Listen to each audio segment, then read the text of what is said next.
Hi, ಇವತ್ತಿನ ಬ್ಲಾಗಲ್ಲಿ ನಾನು ಬೆಂಡೆಕಾಯಿ ಫ್ರೈ ಹಾಗೆ ದಾಲ್ ಫ್ರೈ ಹಾಗೆ ನಾನಿಲ್ಲಿ ಮೆಂತೆ ಪರೋಟ ಅಥವಾ ಮೆಂತೆ ಚಪಾತಿ ಮಾಡುವುದು ಹೇಗೆ ಅಂತ ತೋರಿಸ್ತಾ ಇದ್ದೀನಿ. ತುಂಬಾ ಈಸಿಯಾಗೆ ಮಾಡ್ಕೋಬೋದು.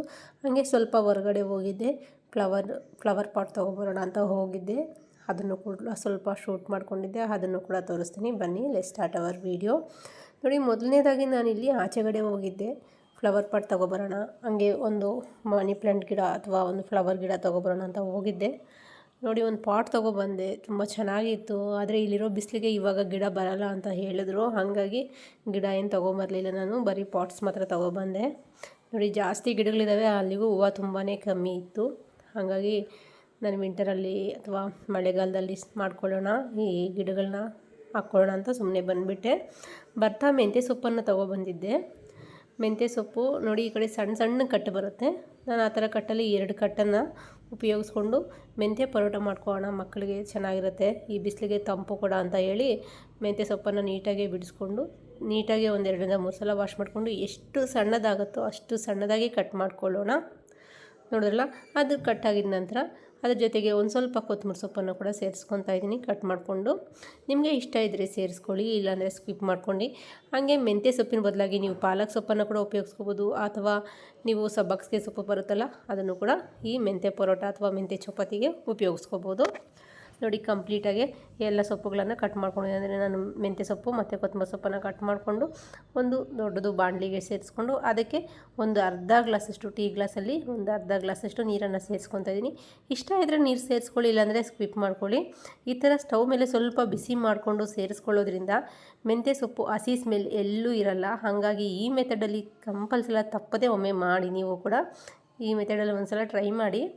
ನೋಡಿ, ಸ್ವಲ್ಪ ಬಿಸಿ ಆದ ನಂತರ ನಾನು ಸ್ವಲ್ಪ ಒಂದು ಅರ್ಧ ಟೀ ಸ್ಪೂನಷ್ಟು ಅರಿಶಿಣವನ್ನು ಸೇರಿಸ್ಕೊಂಡಿದ್ದೀನಿ, ಕಲರ್ಗೋಸ್ಕರ ಸೇರಿಸ್ಕೊಂಡು ಚೆನ್ನಾಗಿ ಮಿಕ್ಸ್ ಮಾಡ್ಕೊಳ್ಳೋಣ. ನೋಡಿ, ಚೆನ್ನಾಗಿ ಮಿಕ್ಸ್ ಆಗಿದೆ. ಇವಾಗ ಸ್ಟವನ್ನು ಆಫ್ ಮಾಡಿಬಿಟ್ಟು ಇದಕ್ಕೆ ಇನ್ಸ್ಟೆಂಟಾಗಿ ಒಂದು ಪೇಸ್ಟನ್ನು ರೆಡಿ ಮಾಡ್ಕೊಳ್ಳೋಣ. ಮೊದಲಿಗೆ ಒಂದು ಮಿಕ್ಸರ್ ಜಾರ್ಗೆ ಒಂದು ಮೀಡಿಯಮ್ ಸೈಜ್ದು ಬೆಳ್ಳುಳ್ಳಿ, 3 ಹಸಿರು ಮೆಣಸಿನ್ಕಾಯಿ, 1 ಇಂಚಷ್ಟು ಶುಂಠಿ, ಹಾಗೆ ಒಂದು 1/4 ಟೀ ಸ್ಪೂನಷ್ಟು ಅರಿಶಿಣ, 1 ರೆಂಬೆಯಷ್ಟು ಕರಿಬೇವು ಸೊಪ್ಪು, ಸ್ವಲ್ಪ ಜೀರಿಗೆ, ಒಂದು 1/4 ಟೀ ಸ್ಪೂನು ಅಥವಾ ಅರ್ಧ ಟೀ ಸ್ಪೂನಷ್ಟು ಜೀರಿಗೆ ಸೇರಿಸ್ಕೊಂಡು ನಿಮಗೆ ಎಷ್ಟು ನುಣ್ಣಗಾಗುತ್ತೋ ಅಷ್ಟು ನುಣ್ಣಗೆ ರುಬ್ಕೊಳ್ಳಿ. ನೋಡಿದ್ರಲ್ಲ, ಸೊಪ್ಪು ಕೂಡ ತಣ್ಣಗಾಗಿದೆ. ನೋಡಿ, ಎಲ್ಲೂ ಹಸಿ ಇಲ್ಲ, ಎಲೆಗಳ ಥರ ಕಾಣಿಸ್ತಾ ಇಲ್ಲ. ಈ ಥರ ಹಾಕಿದ್ರೆ ತುಂಬಾ ಚೆನ್ನಾಗಿರುತ್ತೆ. ಹಾಗಾಗಿ ಮತ್ತು ನಾವು ರುಬ್ಬಿ ತೊಗೊಂಡಿರುವಂಥ ಪೇಸ್ಟನ್ನು ಸೇರಿಸ್ಕೊಳ್ಳೋಣ. ಅದಕ್ಕೆ ನಾನಿಲ್ಲಿ ಗೋಧಿ ಹಿಟ್ಟು, ಹಾಗೆ 1.25 ಕಪ್ಪಷ್ಟು ಗೋಧಿ ಹಿಟ್ಟು, 1 ಚಮಚ ಕಡಲೆ ಹಿಟ್ಟು ಮತ್ತು ಒಂದು 1/4 ಟೀ ಸ್ಪೂನಷ್ಟು ಆಮ್ಚೂರು ಪೌಡರನ್ನು ಉಪಯೋಗಿಸ್ತಾ ಇದ್ದೀನಿ. ಆಮ್ಚೂರು ಪೌಡರ್ ಇಷ್ಟ ಇದ್ದರೆ ಸೇರಿಸ್ಕೋಬೋದು ಅಥವಾ ಸ್ಕಿಪ್ ಮಾಡ್ಕೋಬೋದು. ಅಥವಾ ಕಡಲೆ ಹಿಟ್ಟು ಬದಲಾಗಿ ನೀವು ಮೈದಾ ಹಿಟ್ಟು ಕೂಡ ಉಪಯೋಗಿಸ್ಕೋಬೋದು. ಆದರೆ ಕಡಲೆ ಹಿಟ್ಟನ್ನು ಸೇರಿಸ್ಕೊಳ್ಳೋದ್ರಿಂದ ಸ್ವಲ್ಪ ಕ್ರಿಸ್ಪಿನೆಸ್ ಚೆನ್ನಾಗಿರುತ್ತೆ. ಹಾಗಾಗಿ 1 ಚಮಚ ಕಡಲೆ ಹಿಟ್ಟನ್ನು ಸೇರಿಸ್ಕೊಂಡಿದ್ದೀನಿ. ಸೇರಿಸ್ಕೊಂಡು ಕೈಯಲ್ಲೇ ನೀಟಾಗಿ ನಾದ್ಕೋಬೇಕಾಗುತ್ತೆ. ನಾವು ಕೈಯಲ್ಲೇ ನೀಟಾಗಿ ಮಿಕ್ಸ್ ಮಾಡ್ಕೋಬೇಕಾಗುತ್ತೆ. ಏಕೆಂದರೆ ಆಲ್ರೆಡಿ ನಾವು ಸೊಪ್ಪು ಸ್ವಲ್ಪ ಬೇಯಿಸ್ಕೊಂಡಿರೋದ್ರಿಂದ ಅದರಲ್ಲಿ ನೀರಿನ ಅಂಶ ಇರುತ್ತೆ, ಮತ್ತು ನಾವು ನೀರು ಮೊಸರು ಹಾಕ್ಕೊಂಡ್ಬಿಟ್ರೆ ಬೇಗನೆ ತೆಳ್ಳಗಾಗ್ಬಿಡುತ್ತೆ ಅಂತ. ಹಾಗೆ ಅದೆಲ್ಲ ಕೈಯಲ್ಲಿ ನೀಟಾಗಿ ಕಲಿಸ್ಕೊಂಡಿದ್ದಾದ ನಂತರ 1-2 ಚಮಚ ಮೊಸರನ್ನ ಸೇರಿಸ್ಕೊಂಡು ಹಾಗೆ ಸ್ವಲ್ಪನೇ ನೀರನ್ನು ಸೇರಿಸ್ಕೊಂಡು ನೀಟಾಗಿ ಮಿಕ್ಸ್ ಮಾಡ್ಕೊಂಡಿದ್ದೀನಿ ಹಿಟ್ಟು. ಇದ್ರ ಮೇಲೆ ಸ್ವಲ್ಪ ಎಣ್ಣೆಯನ್ನು ಸೇರಿಕೊಂಡು ಚೆನ್ನಾಗಿ ನಾದ್ಕೊಳ್ಳೋಣ. ನೋಡಿ, ಚೆನ್ನಾಗಿ ನಾದ್ಕೊಂಡಿದ್ದೀನಿ. ಇವಾಗ ಒಂದು ಬೌಲ್ಗೆ ತೆಗೆದು ಸೈಡ್ಗಿಡೋಣ. ನೋಡಿ, ನಾನು ತಗೊಂಡಿರೋ ಮೆಜರ್ಮೆಂಟಲ್ಲಾದರೆ ಕರೆಕ್ಟಾಗಿ 8ರಿಂದ 9 ಚಪಾತಿ ಆಗುತ್ತೆ. ನಾನು ನೈಟು ಡಿನ್ನರ್ಗೆ ಅಂತ ಪ್ರಿಪೇರ್ ಮಾಡ್ಕೊತಾ ಇದ್ದೆ. ಇವಾಗ ಮೊದಲಿಗೆ ಒಂದು ಪಾತ್ರೆಯನ್ನು ತಗೊಳ್ಳೋಣ. ಪಾತ್ರೆಗೆ 1-2 ಚಮಚ ಎಣ್ಣೆಯನ್ನು ಸೇರಿಸ್ಕೊಳ್ಳೋಣ.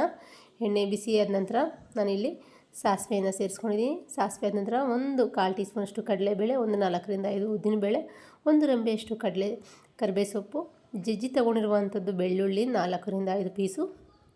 ನೋಡಿ, ಚೆನ್ನಾಗಿ ಮಿಕ್ಸ್ ಮಾಡ್ಕೊಳ್ಳೋಣ. ಚೆನ್ನಾಗಿ ಫ್ರೈ ಆದ ನಂತರ ಒಂದು ಮೀಡಿಯಮ್ ಸೈಜಲ್ಲಿ 1 ಕಪ್ಪಷ್ಟು ನಾನು ಈರುಳ್ಳಿ ಸಣ್ಣದಾಗಿ ಕಟ್ ಮಾಡಿ ಸೇರಿಸ್ಕೊಂಡಿದ್ದೀನಿ. ಹಾಗೆ 2 ಒಣಮೆಣಸಿನ್ಕಾಯಿ. ನೀವು ಈ ಮೆಣಸಿನ್ಕಾಯಿ ಬದಲಾಗಿ ಬ್ಯಾಡಗಿ ಮೆಣಸಿನ್ಕಾಯಿ ಕೂಡ ಉಪಯೋಗಿಸ್ಕೋಬೋದು. ಇವಾಗ ಕಂಪ್ಲೀಟಾಗಿ ಮಿಕ್ಸ್ ಮಾಡ್ಕೊಳ್ಳೋಣ.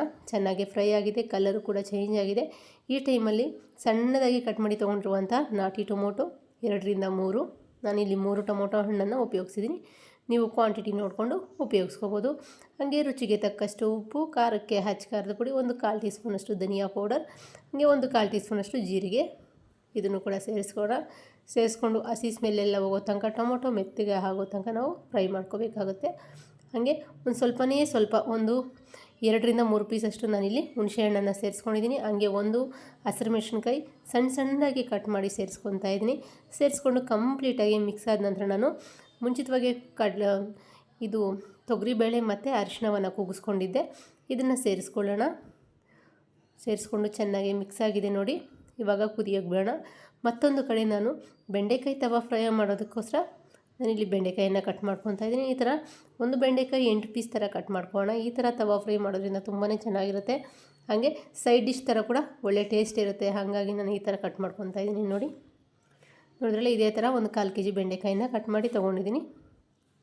ಇದನ್ನು ಒಂದು ಮಿಶ್ರಣ ಥರ ನಾವು ರೆಡಿ ಮಾಡ್ಕೊಳ್ಳೋಣ. ಒಂದು ಪ್ಯಾಟ್ರನ್ಗೆ ಒಂದು ತಟ್ಟೆಗೆ ಸೇರಿಸ್ಕೊಳ್ಳೋಣ. ತಟ್ಟೆಗೆ ಬೆಂಡೆಕಾಯಿ ಎಲ್ಲ ಸೇರಿಸ್ಕೊಂಡು ಖಾರಕ್ಕೆ ಖಾರದ ಪುಡಿ 1 ಚಮಚಷ್ಟು ಕಡಲೆಬೇಳೆ, 1/4 ಟೀ ಸ್ಪೂನಷ್ಟು ಅರಿಶಿಣ, 1 ಚಮಚ ಧನಿಯಾ ಪೌಡರ್, ಹಾಗೆ 1/4 tea spoon pepper powder, 1/4 tea spoon ನಾವು ಗರಂ ಮಸಾಲ, ಹಾಗೆ ರುಚಿಗೆ ತಕ್ಕಷ್ಟು ಉಪ್ಪು, ಒಂದು ಅರ್ಧ ನಿಂಬೆಹಣ್ಣಿನ ಹೋಳು ಸೇರಿಸ್ಕೊಂಡ್ಬಿಟ್ಟು ಒಂದು ಸ್ವಲ್ಪ ಎಣ್ಣೆಯನ್ನು ಸೇರಿಸ್ಕೊಂಡು ಮಿಕ್ಸ್ ಮಾಡ್ಕೊಂಡು, ಈ ಥರ ಎಣ್ಣೆ ಸೇರಿಸ್ಕೊಂಡು ಮಿಕ್ಸ್ ಮಾಡ್ಕೊಳ್ಳೋದ್ರಿಂದ ನಮಗೆ ಯಾವುದೇ ಥರ ಅಂಟು ಬರಲ್ಲ. ಬೆಂಡೆಕಾಯಿ ಪಲ್ಯ ಅಥವಾ ತವಾ ಫ್ರೈ ನೋಡಿದ್ರಲ್ಲ, ಎಲ್ಲೂ ಅಂಟು ಬರಲ್ಲ. ಆದಷ್ಟು ಈ ಥರ ಚೆನ್ನಾಗೆ ನಾವು ಮಿಕ್ಸ್ ಮಾಡ್ಕೋಬೇಕಾಗತ್ತೆ. ಈ ತವಾ ಫಿಶ್ ಫ್ರೈ ಎಲ್ಲ ಮಾಡ್ತಾರಲ್ಲ ಅದೇ ಥರ ಈ ಥರ ಫ್ರೈ ಥರ ಮಾಡ್ಕೋಬೇಕಾಗತ್ತೆ. ನೋಡಿ ರೆಡಿಯಾಗಿದೆ.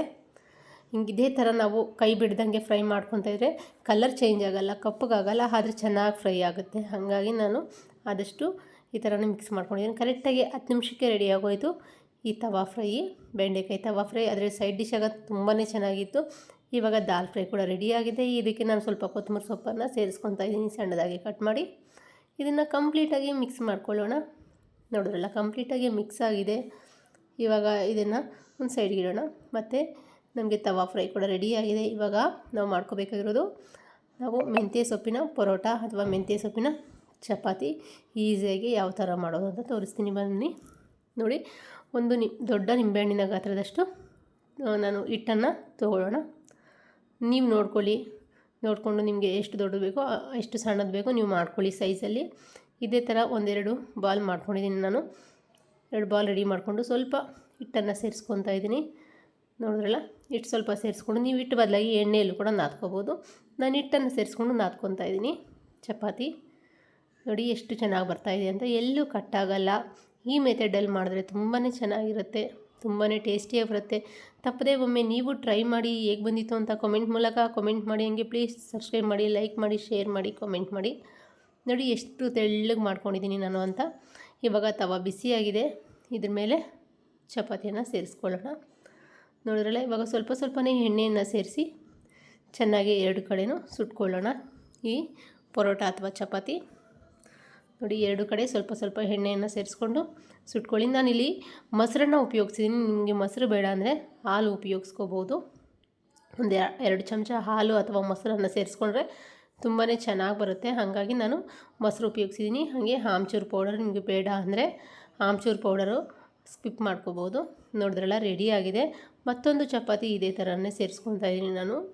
ಸೇರಿಸ್ಕೊಂಡು ಸ್ವಲ್ಪ ಎಣ್ಣೆಯನ್ನು ಸೇರಿಸ್ಕೊಂಡು ನಾನಿಲ್ಲಿ ಸುಟ್ಕೊಳ್ತಾ ಇದ್ದೀನಿ. ನಿಮಗೆ ಎಣ್ಣೆ ಬದಲಾಗಿ ತುಪ್ಪವನ್ನು ಉಪಯೋಗಿಸ್ಕೋಬೋದು.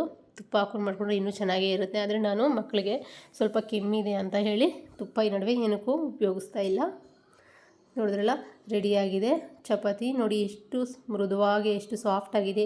ಹಾಗೆ ಬೆಂಡೆಕಾಯಿ ತವಾ ಫ್ರೈ ಕೂಡ ಅಷ್ಟೇ, ದಾಲ್ ಫ್ರೈ ಅಷ್ಟೇ ತುಂಬಾ ಚೆನ್ನಾಗಿ ಬಂದಿದೆ. ತಪ್ಪದೆ ನೀವು ಒಮ್ಮೆ ಟ್ರೈ ಮಾಡಿ ಹೇಗೆ ಬಂದಿತ್ತು ಅಂತ ಕಮೆಂಟ್ ಮೂಲಕ ಕಮೆಂಟ್ ಮಾಡಿ. ಪ್ಲೀಸ್ ತಪ್ಪಾಗಿದ್ದರೆ ಎಲ್ಲಾದರೂ ಕಮೆಂಟ್ ಮಾಡಿ. ಥ್ಯಾಂಕ್ ಯು ಅಂತ ಹೇಳ್ತಾ ಈ ವಿಡಿಯೋನ ಇಲ್ಲಿಗೆ ಮುಗಿಸ್ತಾ ಇದ್ದೀನಿ.